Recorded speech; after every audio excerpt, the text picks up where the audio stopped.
Amigos, una vez más la ley para cubrir y promover la Guardia Nacional está en boca de todos y se hizo un chisme y un regadero en redes sociales, tocayo, porque pues ya sabemos que a la derecha le gusta hacer teatro y show de muchas de las noticias, de las reformas que pone la 4T, y esto en esta ocasión parece que sí es un tema un poco más delicado, que no es la primera vez que lo están intentando, ya en otras ocasiones estuvieron intentando hacer reformas de este estilo para llevar a la Guardia Nacional a un modelo más militarizado, a llevarlo cada vez más a la vida pública, a darle funciones policíacas y de investigación, y esta vez terminaron de realizarlo, ¿no? Ya en este sexenio, con una mayoría calificada, también incluso con un posterior combate legislativo, mejor dicho judicial, por parte de la Suprema Corte de Justicia en su momento, que echó para atrás también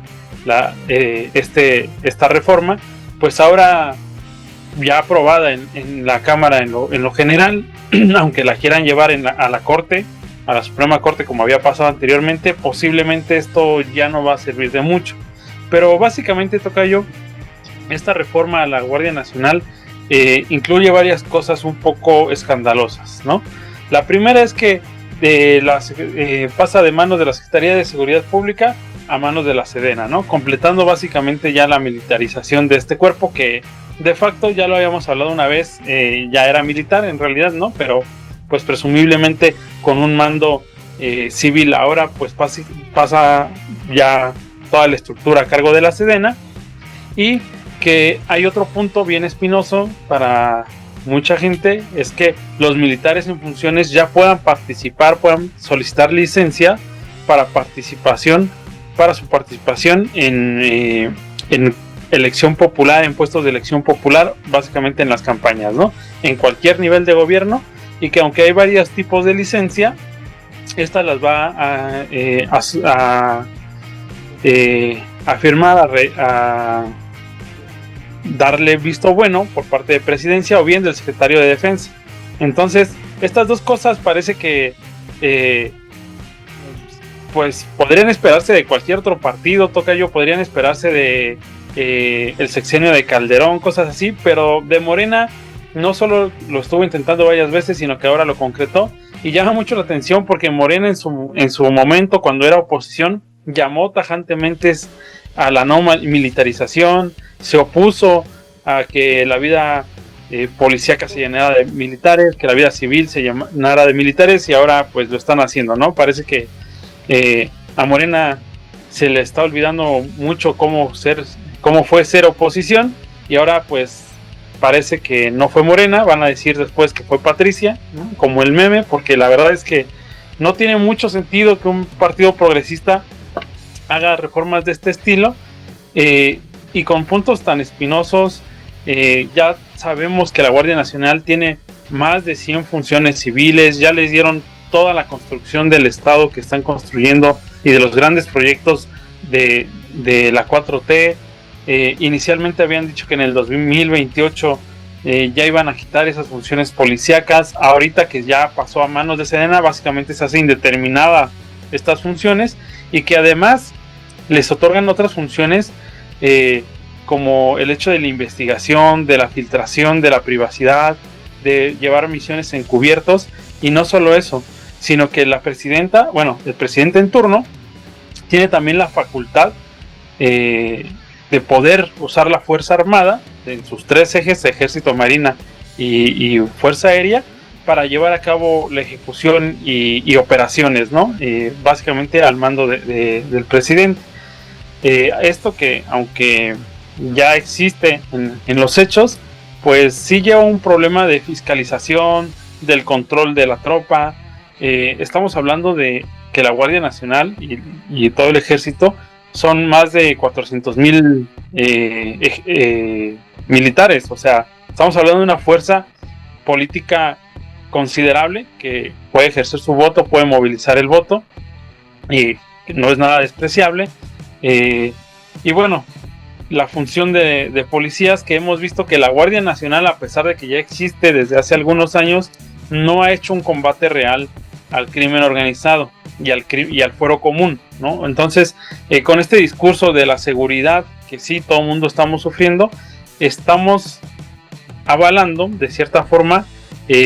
reformas que no tienen que ver con el fuero común, que no tienen impacto realmente en las funciones policíacas de investigación, sino que parecen ser más unas cuestiones políticas, cuestiones económicas, de lealtad del ejército, y que pues a futuro, tal vez ahora no, pero a futuro pues sí puedan tildar o puedan ejercer un carácter más represivo sobre la ciudadanía y sobre la sociedad mexicana, ¿no?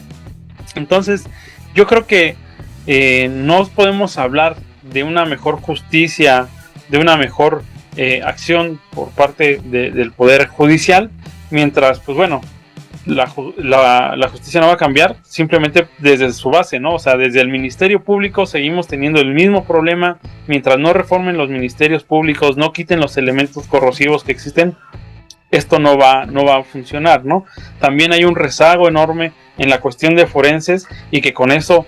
también la identificación de cuerpos, de investigaciones inconclusas, carpetazos, eso también no va a llevar justicia a toda la gente que la está pidiendo y que esa deuda, ¿no? de esa justicia. Las cárceles también no cumplen su función, no están haciendo nada por los centros de readaptación social, y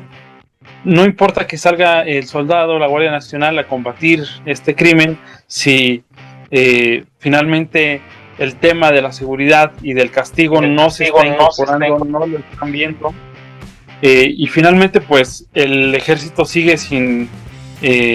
dar cuenta de los crímenes que se le imputan, sigue también con cierto ocultamiento de los crímenes que ha cometido, y sobre todo no hay ninguna garantía de la no repetición. Entonces, para hablar de justicia, no solo se trata de la cuestión del crimen organizado, sino de toda la estructura que imparte y vigila la justicia, y en eso no se ha tocado pero ni un ápice. Entonces están hablando básicamente de dientes para afuera, porque esta reforma parece que va a cumplir muchas otras funciones dentro del esquema político, pero no va a proyectar mayor justicia social, no va a proyectar mayor justicia para el pueblo común y corriente, tocayo. Simplemente parece que está cooptando la 4T, la parte de la milicia, que le va a seguir siendo leal, porque ese es posiblemente uno de los miedos de la 4T, y que le han aprendido muy bien a varios países, donde si tú tienes al ejército contento, pues el ejército no te da golpes de estado, ni te desestabiliza, y siempre te es leal, ¿no? Entonces, pues yo creo que por ahí va más la cosa, que por parte del combate al crimen organizado o cualquier otra función que podríamos encargarle al ejército. Coincido contigo, tocayo. Sigue el proceso de parte de la 4T y de los gobiernos emanados de Morena en términos de la ejecución de la política federal. El proceso es seguir dándole más poder económico y más concesiones políticas al ejército. Esto es un proceso que a los panistas se les olvida, que la militarización no empezó con López Obrador, la militarización no empezó ni siquiera con el PRI, o sea, pero no con el PAN, empezó con el PRI. O sea, si nos ponemos a analizar cuándo empezó a tener participación el ejército en labores de seguridad pública, nos vamos a ver que desde la época de Ernesto Zedillo fue que empezaron a intervenir en cuestiones de combate al narcotráfico, la quema de plantíos de droga. Después con el PAN se supieron consolidar en lo que era una transición, se cambió de partido político, pero continuó la institución militar como si nada. Ya en el caso de Felipe Calderón, a raíz de lo que era la falta de legitimidad que tenía este hombre al frente de la presidencia de la República, se apoyó del ejército, y a darle funciones de seguridad pública, pues también empezaron a tener fuerza política para poder exigir mayores negociaciones en términos políticos y económicos. Y esto lo vamos a hablar de las cúpulas militares, porque no vamos a hablar del soldado raso, del soldado que muy difícilmente va a poder llegar a ser a sargento después de aventarse 25 años de vida militar y después jubilarse. Estamos hablando de las altas élites, es decir, de las academias militares, en donde una vez que se gradúan de una carrera universitaria de ese grado, ya llegan a ser egresados con un grado militar, que a lo mejor a un soldado raso le puede ocurrir previo a eso 3 o 4 escalafones para poder salir con el título que sale un egresado. Entonces estas élites son las que más adelante van a tomar a disposición las comandancias, las decisiones de designación de presupuesto, van a tomar la decisión de los promovidos para que sean subidos en términos del rango militar, y estos obviamente también a su vez son los que tienen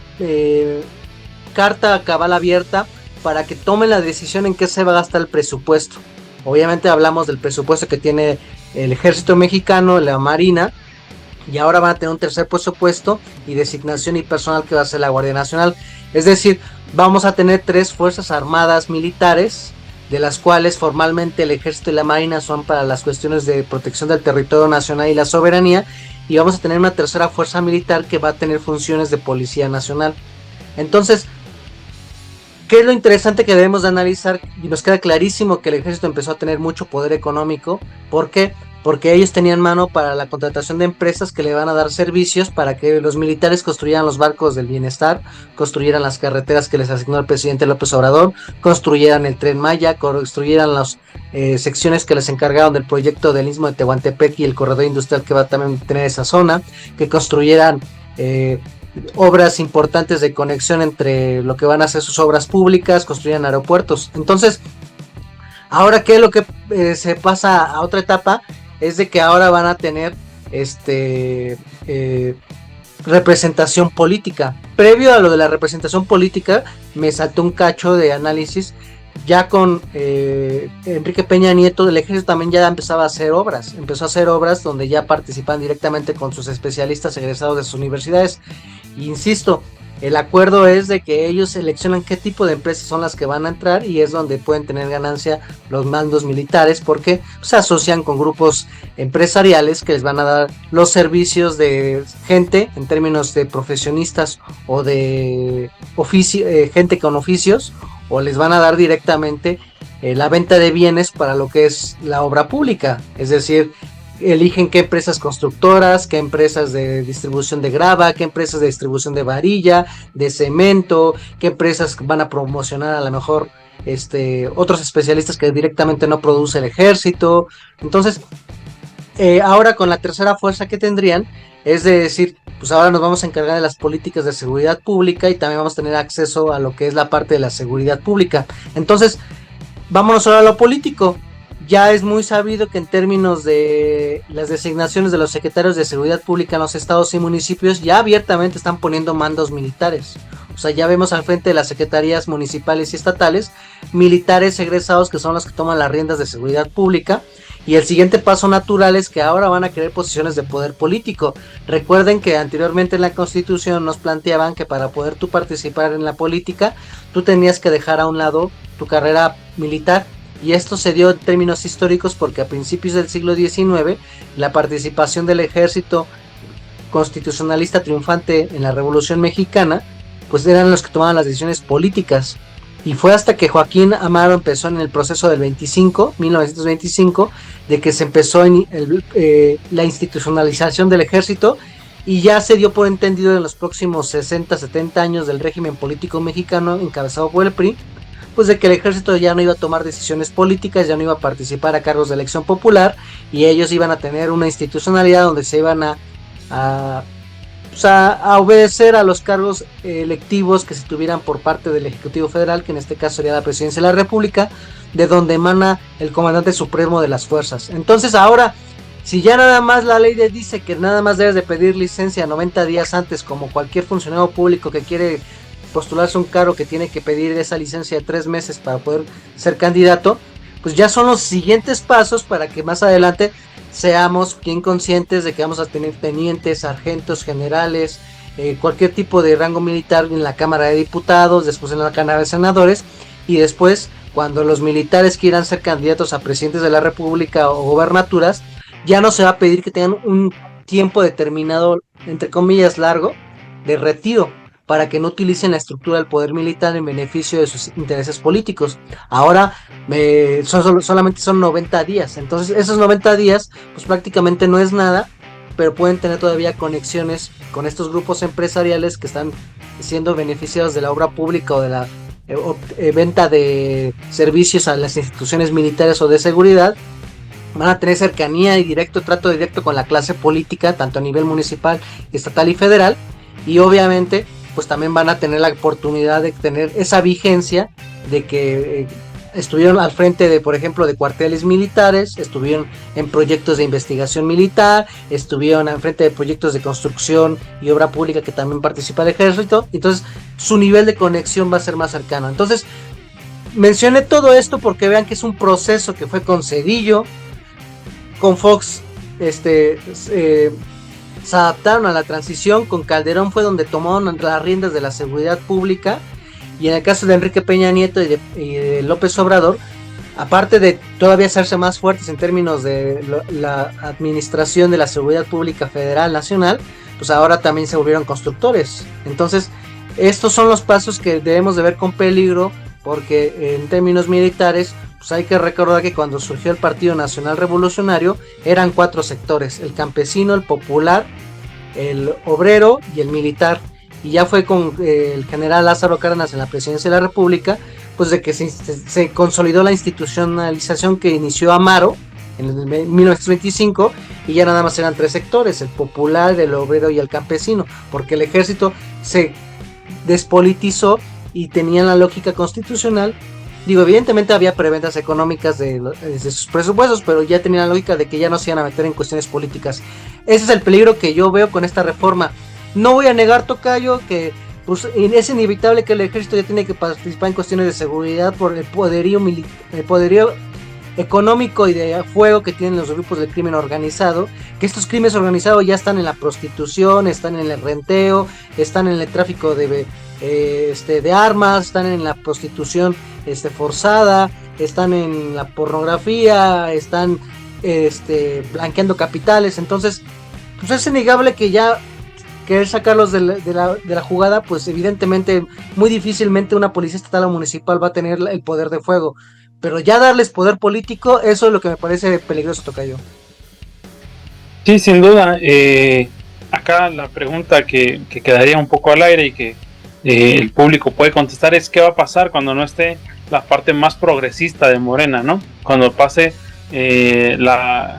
ejecutivo, aparte de los más autoritarios dentro de la 4T, o cuando pase un gobierno del PAN más derechoso, más conservador, reaccionario, o del PRI autoritario como siempre ha sido. ¿Qué va a pasar, no, con estos elementos y la tendencia que van a seguir en ese momento? Y además de cómo echar para atrás esta reforma. Esto no se va a echar para atrás dentro de muchos años, ¿no? Porque además no hay que olvidar que dentro de esta reforma también los blinda el fuero militar,